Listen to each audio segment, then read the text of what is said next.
great to be with you guys here. Welcome to another episode of Live Drive. It is so fun being here, telling stories, answering questions, talking about adulthood, how to be a healthy adult, how to be grown up, how to figure out relationships and marriage and raising these freaking kids. These kids that drive us nuts. It's good to be here with you guys. Hey, today we are going to talk about something everybody, hands-free, everybody can relate with in parenting. Today's live drive is entitled Fear, Freedom, and Fighting. Now, they all are intertwined when it comes to raising our kids, but let's talk about fear. Oh, wow! Every parent is afraid. Every parent lives and parents in some type of fear. And if you are responding to me now, we're like, no, I don't do that, Sean. I'm above that. I've already went to a Tony Robbins conference and I don't live in fear anymore. You're out of touch. Now, to really understand fear and to kind of get to the day in, the day out practice of what I want to talk about, it's really important, I feel, for us parents to be in touch with our fears. It's really important for us parents to be able to even articulate 5, 10 things that we are afraid of. For example, I would argue, and this is kind of general here we are driving. You can see a little Mercedes van behind me. Aren't those Mercedes vans, those Sprinter vans, so dope? I want one of those vans. I know they're like $1 gazillion. I've never had one, but those are beautiful vans. Does anyone here have one of those vans? If you do, let me know. So, us parents, we live in fear. So, understanding what it is like the beginning of growth. Self-knowledge, self-awareness, wisdom is the beginning of any type of growth. So, for example, I know all of us, we are afraid because we don't want the bad things that happened to us when we were a kid to happen to our kids. Let me repeat that, because it is such a deep, concept. People don't talk about this. We are afraid that the bad and the painful things that happen to us are going to happen to our kids, and we do not want that. We're afraid it's going to happen. And we actually are living our lives as best as we can to prevent that from happening. We're afraid that bad things are going to happen to our kids. And we really don't want that because we love our kids more than anybody. And we know more than anyone the specific pain that we endured when X, Y, and Z happened to us. And now we are actively trying to stop that pattern from happening again.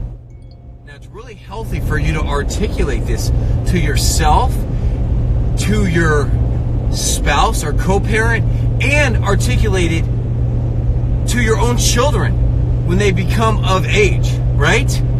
Because when your kids know, oh my gosh, don't get me started, guys. Don't get me started. I'm getting fired up.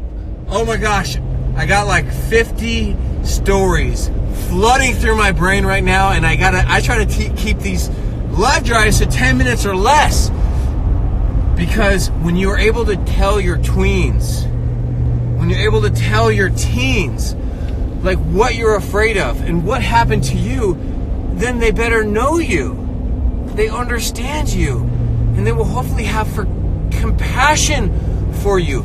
They will be connected to your vulnerability, to your story, to your openness. I can't tell you how many times I've had parents tell me over 21 years of parent coaching, tell me, yeah, we haven't shared this story with our children. We don't know how they're going to respond, or we want to shield them from the story. We want to shield them from the pain. We don't know, how they're going to react if they find out, what we've been through. They might just go through it too, but they're like, well, mom and dad figured it out and they're okay, so now I'm going to go do it. No, it doesn't work that way. It doesn't work that way. Our children will become connected with us when we share our fears with them, what we are afraid of. I'm realizing now as I talk, this 10 minutes is probably coming up soon. So I'm just going to cut to one amazing concrete example that in my own mind, I don't have any research to back this up as I drive here, and that beautiful Mercedes van is not behind me anymore. 4th grade kids riding a bike in front of their house. When we were growing up, a lot of us, if not all of us, got bikes when we were in the 4th grade. Now, this is like a metaphor. It's literal, but this is a metaphor for parenting and fear. And correct me if I'm wrong, please, comment if I'm wrong. You rode your freaking bike in front of your house and to your park when you were in the 4th grade. You did this. If you were my age, right? 30s and above. You did this, didn't you? You did this because this is the way American parents parented back then. You let your 4th grader ride their bike without any supervision in their own neighborhood and let them drive or ride their little mongoose, their mountain bike with pegs. I had some sweet pegs on my bike. What are pegs? Pegs are like those little kind of thick chopstick looking things you stick on the side of the back wheel so you can put your buddies on there. Oh my gosh, I don't know if I've ever been that good at that many things in my life, but I was really good with riding my buddies on my pegs and putting them on my handlebars. I would ride my buddies on my handlebars like Steve Stavros, and then I had this ongoing joke. It wasn't a joke, really. I'd be punking my friends. This is kind of the friend that I was. And they knew it was coming. They knew it was coming. I'd be going real fast. I would go up to some bushes, like some junipers. We have a lot of those in California because people in the 70s thought they were great to plant. So there's all these nasty, ugly junipers all over, northern or southern California. And then I would slam on my brakes. I would slam on my brakes. And my friend would fall into the bushes violently. And then I would crack up, and they would kind of crack up and kind of be like, Sean, why do you keep doing that to me? Okay, so I like these comments. Sweet pegs. Yes, as long as they're riding helmets. Now, this is a metaphor for how the parenting has changed. I don't think the world has changed. Parenting has changed. Now, a lot of modern parents today will not let their 4th grader ride their bike alone in their front yard. Why? Because they are afraid. Because they live in fear. Because they saw that some kid in some small town in Ohio on their Facebook feed was kidnapped 7 months ago. And social media and the news is so widespread, it's spending all this information, and a lot of the information it sends us is fear. Be afraid. Your kids are gonna get kidnapped. And parents, our generation has listened to this garbage, this fear, this scary stuff. Now, don't get me wrong, bad things do happen to kids. This metaphor for this small town in Ohio, sometimes it does happen. But when we live in fear, when we parent in fear, it affects our lives, it affects our children's psychology, it sends a message to them about the world and about who they are. And it does affect our relationship. This title of this live drive is called Fear, Freedom, and Fighting. And so, somewhere around the 4th to 6th grade, parents, I coach you right now to start being flexible.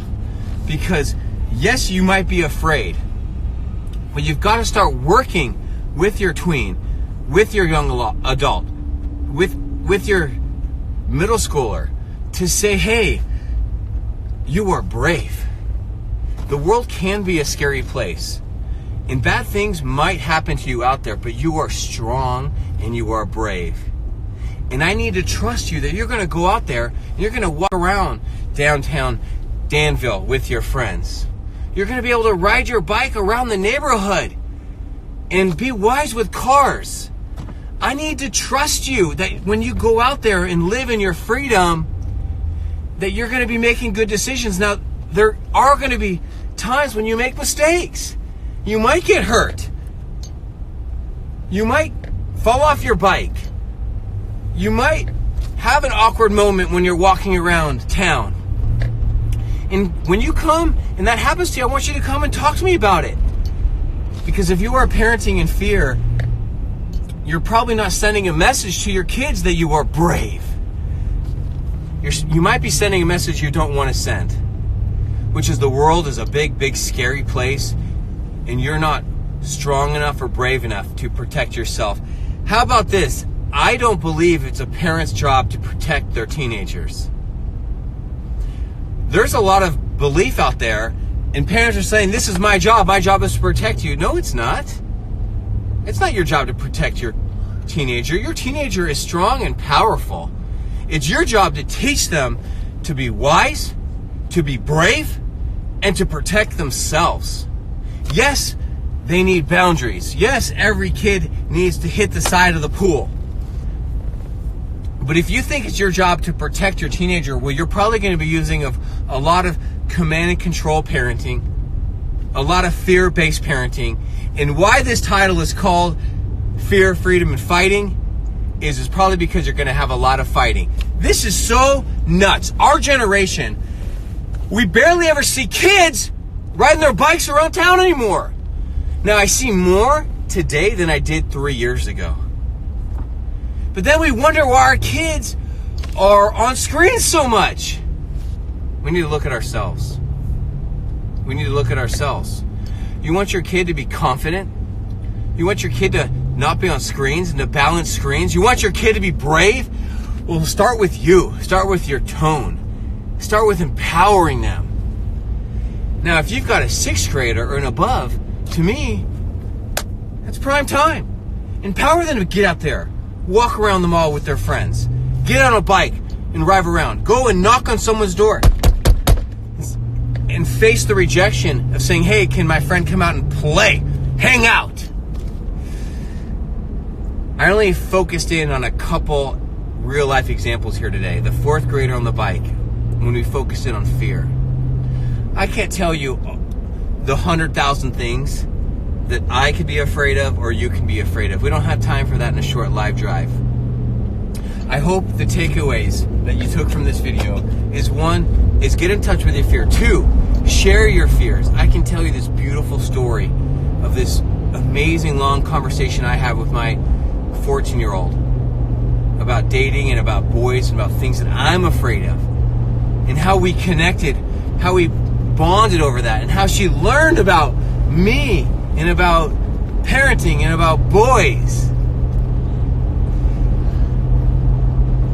Talk to me in these comments if you could. Tell me some things you're afraid of. Tell me some stories about how you're overcoming your fear, how you're not parenting in fear. Tell me a story about how you are parenting in fear and you're starting to see the dark side of that. Much love to you guys. Thank you for those of you that are tuning in. Stay strong, everybody. Be close and teach wisdom. I'll see you on the next live drive. Thanks for all you all who joined in, waved, and comment. All right, thank you. See ya.